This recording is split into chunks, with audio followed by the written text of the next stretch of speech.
her ample boobs threatening to overcome the extremely low neckline of her shirt. "Why don't you just go over and do that in front of him a couple of times?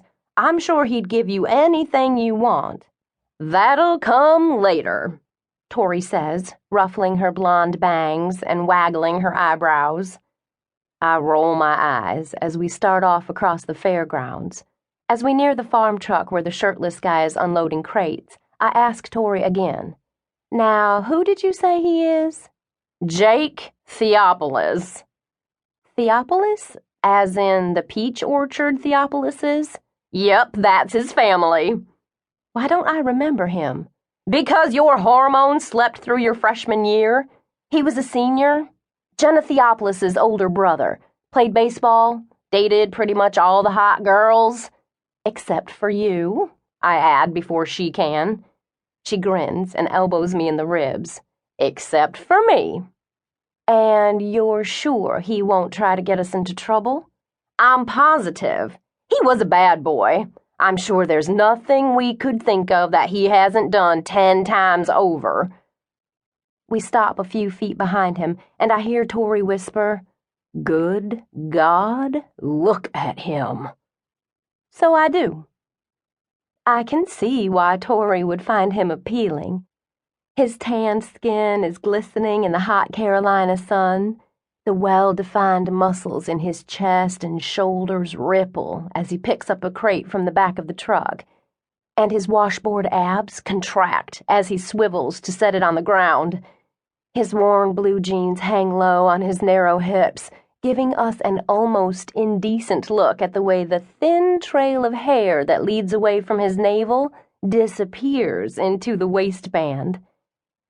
But then Tori's words come back to me, and I'm immediately turned off. She said he's a bad boy. And I'm not interested in bad boys. They don't figure into my plans. At all. In any way. That's why I don't have to worry about being attracted to him. Even though he's hot as blazes. Tori clears her throat as we move closer. "Hi, Jake." Jake's dark head turns toward us as he pauses in his work to wipe his brow. He looks first at Tori. "Hi," he replies around the toothpick stuck in one corner of his mouth. His voice is low and hoarse.